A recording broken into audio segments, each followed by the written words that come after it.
Magnate the First City.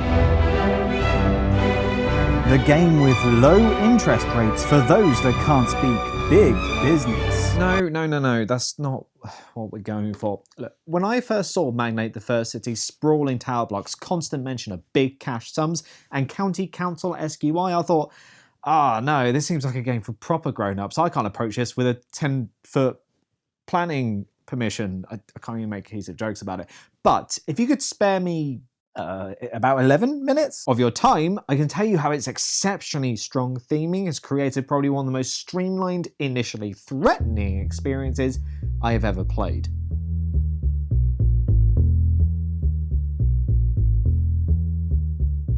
Magnate the First City is up to 5 circling the quaint little town of Humbleberg like vultures, snatching up pieces of land so you can prop up skyline eclipsing buildings just to make a couple extra million or so. Oh, and if the components didn't give it away, the box and I certainly will. This is a prototype for the upcoming Kickstarter, and when I came back to YouTube, I thought, I'm not going to do Kickstarters anymore. I kind of put a soft deadline on myself that builds up a load of stress that just isn't worth it at the end of the day. And then I played this a couple of months ago at a convention. I went, I really want to talk about this one.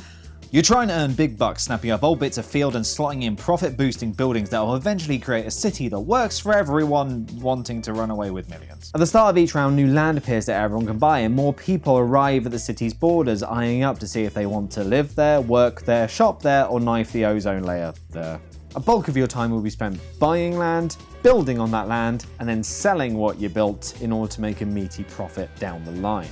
And that's pretty much it. I mean, there are a couple more things you can do, but a bulk of your time is spent making an impact on this modular board. And that's a good thing. Your gameplay isn't determined by a huge catalogue of complex actions that will leave you in fear that you're doing the wrong thing, but rather a very clear and very concise property market that's available for everyone to see. No, I'm not doing this, okay? No, I'm keeping this as simple as I can. Look, if I'm an idiot and I got this, you can too. Come on. The property market constantly keeps track of the price of land, and the more people sell, the more they contribute to the boom, and the more this increases. Now obviously as land price increases, it costs more to buy land. But never gonna make it into any 1% smart raise with that impression. But when you do decide to sell, you can sell it at that price, multiplied by 1 for the land itself, 1 for the building, and if you want to make big bucks, 1 for every tenant you've managed to jam in there without being a fire risk, but we don't need to worry about that. I think the health and safety expansion was cancelled. So it's a game about building buildings. How satisfying can that be? Very? Nothing says, hey look Mario made it, but why aren't you talking to me anymore, like thunking down a massive first generation PlayStation 3 on the board and claiming it as your own. But it's even more satisfying to know that you can jam in far more profit boosting tenants in there than a tiny little office block. Building regulations and safety be damned, and I'm a monster. That's why no one's talking to me anymore. Like I care. Speaking of many millions that might muck up my microphone, I have to reiterate this is a prototype, but the weight of these notes, both in density and numerically, fits so well with the theme of this game. Every round, you will be grabbing clumps of cash. The smallest note here is 100 grand. And for an action, you're allowed to consult, which doesn't do any major effect on the board, so it feels like the default skip a turn action, but allows you to gain an equal amount of money to the current land value, which starts at 300k and only goes up. Soon you'll be selling things with so many multipliers, you have to use a built-in chart, which, don't worry, keeps things in millions. So every box only has a maximum of 3 numbers with a decimal place here and there to keep things easy to understand and accessible for everyone while satisfying. And also I'm 99.99%, oh god, I'm going against the logic of the game. I'm 99% sure you can't become a billionaire, because even in this game, that would be f***ing ridiculous. Oh, so it's a game about city planning. How dramatic can it be? Very. I'm gonna dial it back a bit. See, at the beginning of every round, you can attract some of those nice multiplied tenants into your buildings, and you do that by rolling dice. Depending on the building, you need to roll a set of a certain result for each tenant you attract. 2 5s for homes, for example. The amount of dice you can roll is equal to the number of tenants in certain buildings on yours and surrounding neighborhood tiles. People are more likely to move into that house if they're close to the shops, and they're more likely to take a job in that office over there if it's a quicker commute to their house. It's a little odd to look at on a grid, but thematically it all makes sense. And whilst you're doing all this ecosystem is gradually building up, and you realise that you're actually helping each other whilst helping yourselves. This is about as nice things get. Some of those results, though, they're a little tricky to get. I mean, 4 5s or better just for 1 tenant token? But don't worry, there are certain landmarks on the board that can give you a dice boost if you build specific things next to them. Commuters would really appreciate it if you had an office next to this train station. And houses next to this nature reserve? Oh, lovely. These hot plots, if built on correctly, are amazing for the community, as well as being a great get-rich-quick scheme for anyone playing. So guess what happens when one goes up for sale? When a plot of land comes up for sale in a really nice neighbourhood next to a lovely little dice bonus, you can be sure that more than one person is going to want it. And you'd think that the first player would have an advantage in this scenario, just jump in, snag it for themselves, and that's pretty unfair, right? Right. Which is why the first player marker is auctioned off every single round. Everyone hides their money away in their wallets, so you're never entirely sure how much people actually have. If you can bluff your way right with this, you can do some serious direct damage to your opponent's bank. And if you can't defend a piece of land from somebody that's going to do something truly malicious with it, it just makes things worse. Some buildings also come with adjacent dice bonuses and penalties, so you can truly screw up somebody's living space by placing an apartment choking factory right next door and ensuring no one wants to go there ever again. As the city evolves, it's up to the players to adapt, because they're also shifting the emotional value of everything they've utilised. Sure, you can undercut someone and nab a piece of land before anyone can get to it, boosting your own profits, but you can also just devalue somebody else's established property, being a jerk. My assets aren't earning millions as quickly as I'd like because somebody's built garbage next door and now they've sold everything they can, boosting the property market, and I can't afford the land I want, and Steph should have won this year's bake-off. Life isn't fair. It's not just building space that's decreasing, it's the market. There's no guarantee there'll be any tenants available of a certain type at the beginning of a round, which means players are going to compete even fiercer for the remaining pool. Suddenly you can care about how these people make a living because you need to make a killing and sell off your investments at just the right time to maximize profit and also get rid of all responsibility. But the problem is, with everyone rushing to sell off their assets, the boom is eventually going to go bust and end the game.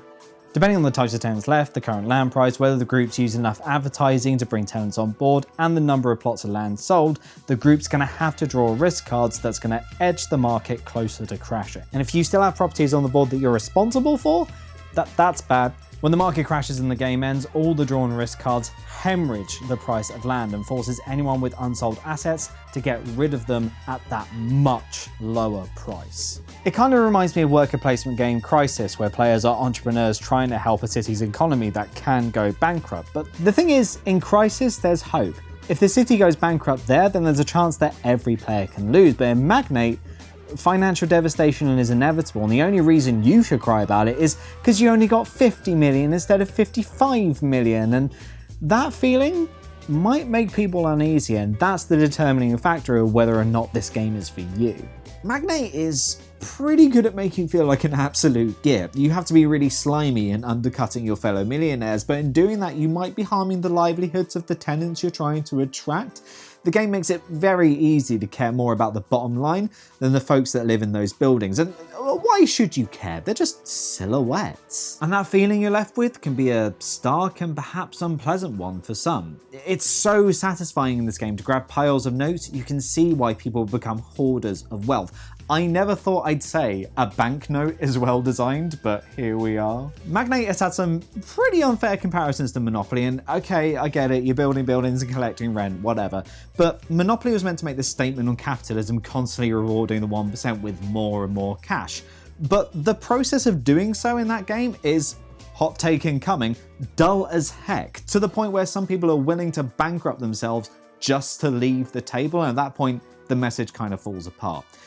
In Magnate the First City, it is disconcertingly enjoyable to amass millions. And because of this, I can understand why, especially in this current climate, somebody might be deterred from playing this again. If you got that vibe from this game and you don't like it, you've probably already closed the video, but I still think it's worth mentioning even if it doesn't bother you, because I guarantee once you complete a game of this, you're gonna want to play this again, but with others who appreciate elbowing each other in the ribs constantly.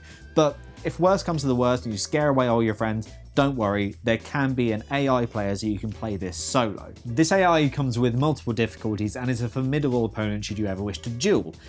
Personally, I prefer playing Magnate with a large group of people rather than just a pairing, mainly because I think it just makes a more interesting city, but also more interesting tension around the table.